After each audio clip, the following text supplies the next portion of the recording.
Day అయితే maths చెప్పుకోవడం rule ఏమన్నట్టు తీయండి.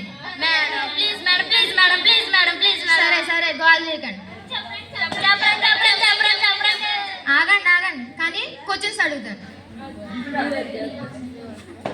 ఫస్ట్ మేడం నేను చెప్తాను మేడం.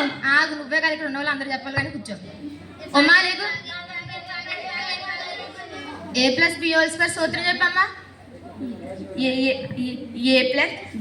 అమ్మ అమ్మ ఆగమ్మ తల్లి, నీకు నేను ఎత్తుకో నమస్కారం కానీ కూర్చో అమ్మ.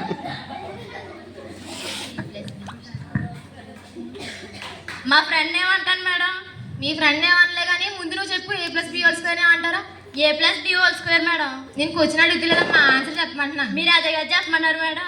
అమ్మా ఆన్సర్ చెప్పమన్నానమ్మా తల్లి. ఇలాంటి ఆటలకి ఏం పనికిరారు కానీ తినడం తాగడం పడుకోవడం అంతే. ఇంకా ఆడుకోవడం. మేడం మా ఫ్రెండ్స్ ఏమనకండి, మా ఫ్రెండ్స్ నా గుండెకేళ్ళు. బెండకే ఏం కాదు కూర్చో. మేడం అంత కష్టమైన క్వశ్చన్స్ ఎందుకు మేడం? ఈజీ క్వశ్చన్స్ అడగండి మేడం. 1వ ఎక్కం 2వ ఎక్కం. తమరు ఏ క్లాస్ అమ్మా? 9th class madam. మరి ఏటమ్మా 1, 2 తరగతుల్లో 1 ఎక్కం 2 ఎక్కం అంటున్నావు కూర్చో.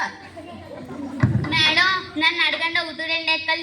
మీరు ఇలా చిటికత్తే నేను అలా చెప్పేస్తాను మేడం. ఇప్పుడు చిటికలు అడిగితే నేను చిటికలో చెప్పవాలి, చిటికలో దెబ్బలు పడిపోతాయి అనమాట. చెప్పేస్తాను మేడం. 2 రెళ్ళు ఎంతమ్మా? 2 రెళ్ళే మేడం. చెప్పేస్తాను ఆగండి. 2 రెళ్ళేనా మేడం? చిటికేస్తే అని చెప్పాలి మేడం మీరు కన్ఫ్యూజ్ చేసేస్తున్నారు. 2 రెళ్ళా 3 రెళ్ళా? 2 3. 2 3 మేడం. 2 రెళ్ళు. మరి మీరు కన్ఫ్యూజ్ చేయకండి. 2 రెళ్ళే కదండి. 2 రెళ్ళు 2ఏనండి. 2 రెళ్ళు 2 రెళ్ళు 4 కూర్చో.